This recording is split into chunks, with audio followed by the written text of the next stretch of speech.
Hi friends, ఇప్పుడు నేను మామిడికాయ చికెన్ కర్రీ ఎలా తయారు చేయాలో చూపిస్తాను. అందుకు కాను నేను ఒక అరకిలో చికెన్ని శుభ్రంగా కడిగి పెట్టుకున్నాను.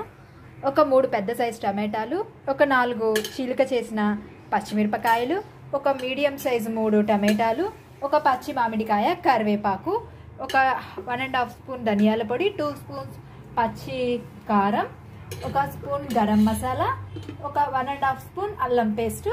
ఫస్ట్ ఆఫ్ ఆల్ మన స్టవ్ మీద ఒక బాండీ కానీ మీ ఇష్టమైన పాత్ర మీ ఇంట్లో ఉంటే ఏదో ఒకటి పెట్టేసుకోండి. తగినంత నూనె వేసుకొని ఫస్ట్ చెక్క లవంగాయలు వేసేసుకోండి.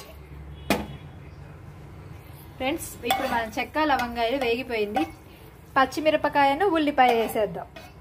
చూడండి, ఈ విధంగా మనం టమాటా పచ్చిమిరపకాయలు కొంచెం గోల్డెన్ కలర్లో వచ్చేదాకా మగ్గించుకోవాలి. కలర్లో మనకి పచ్చిమిరపకాయలు ఉల్లిపాయలు వస్తే చాలండి. నెక్స్ట్ 1.5 స్పూన్ అల్లం పేస్ట్ వేసేద్దాం. అంటే అల్లం చిన్నులపాయ పేస్ట్ అండి. ఇది పచ్చివాసన పోయేదాకా నూనెలో కొంచెం వీటన్నిటిని కలిపి బాగా వేగనిద్దాం. ఫ్రెండ్స్ చూడండి, ఇప్పుడు అల్లం చిన్నులపాయ పేస్ట్ ఈ ఉల్లిపాయ వాటిలో బాగా మగ్గిపోయింది. ఇప్పుడు ఏం చేయాలంటే ఈ శుభ్రంగా మనం కడిగి పెట్టుకున్న ఈ అరకిలో చికెన్ని తీసుకొని దానిలో వేసేద్దాం. ఫ్రెండ్స్ చూడండి, మా చికెన్ వేసేసాను, నేను పసుపు కూడా వేసేసాను.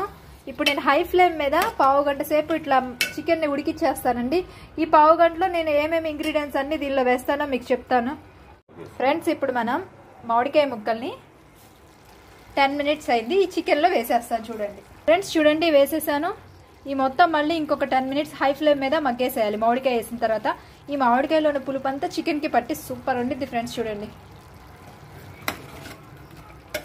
ఇప్పుడు చూడండి మన చికెన్ ప్లస్ మామిడికాయ ముక్కలు ఒక 50% ఉడికిపోయాయి. ఇప్పుడు మనం టమాటా ముక్కలు, కరివేపాకు, పసుపు వేసేసాము ఆల్రెడీ, కారము, ఉప్పు తగినంత వేసేద్దాం. చూడండి, టమాటా వేసాను, నేను కళ్ళుప్పు వేసేసాను. ఇప్పుడు ఇంకొక 10 మినిట్స్ మగ్గిచ్చేసుకోవాలండి. కారం ఇప్పుడు వేయలేదండి, వేస్తాను 10 మినిట్స్ తర్వాత. ఫ్రెండ్స్, ఇప్పుడు నేను కారం వేసేస్తానండి. చూడండి, కొంచెం ఇది మామిడికాయ చికెన్ కాబట్టి పుల్లగా ఉండిద్ది కదండి, నేను అందుకనే కారం అనేది కొంచెం ఎక్కువగానే వేస్తున్నాను. కొంచెం ఉంచుతున్నాను, చివరిలో నేను టేస్ట్ చూసి నాకు కొంచెం పుల్లగా అనిపిస్తే ఇంకొంచెం ఈ కారం అనేది నేను వేస్తానండి. ఇప్పుడు మొత్తం కలిపేసుకొని ఒక 10 మినిట్స్ హై ఫ్లేమ్ మీదే పెట్టి చేయాలండి. ఇది చివరిలో 10 మినిట్స్ మనం మగ్గించుకోవాలి. ఇప్పుడు నేను ఇందాక చెప్పలేదు, ఎండు కొబ్బరి పొడి అనేది ఇది చూడండి, అంటే ఒక 3 స్పూన్స్ అనుకుంటా, టేబుల్ స్పూన్స్ వేసేసేయండి. మొత్తం కలగలుపుకోండి, మళ్ళీ మూత పెట్టేసుకోండి. ఫ్రెండ్స్ చూడండి, మనకి ఇవన్నీ వేసిన తర్వాత ఎంతగా వాటర్ అనేది ఊరిందో. నేనేం చేశానంటే మన టీ గ్లాస్ ఉండిద్ది కదా, దానిలో సగం నీళ్ళు వరకే పోసాను, మిగతా అంతా వాటర్ ఊరిపోయింది. మంచి స్మెల్ వస్తుంది. మనకి కలర్ కూడా చూడండి అచ్చం రెస్టారెంట్లో ఉండే విధంగా ఉంది. ఇప్పుడు నేను దీనిలో ధనియాల పొడి అనేది మొత్తం వేయనండి, 1 స్పూన్ వేస్తాను. చూడండి చాలండి. గరం మసాలా కూడా వేసేస్తున్నాను, మొత్తం వేయట్లేదు, కొంచెం చాలు. ఎందుకంటే ఇందాక నేను పచ్చికారం కొంచెం ఎక్కువ పడిపోయినట్టుంది, బాగానే స్పైసీగా ఉంది.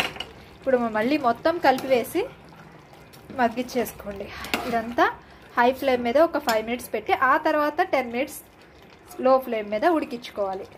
ఫ్రెండ్స్ చూడండి, అయిపోవచ్చింది మన మామిడికాయ చికెన్ కర్రీ. ఇంకొక 5 మినిట్స్ నుంచి నేను దించేస్తానండి కొత్తిమీర వేసి.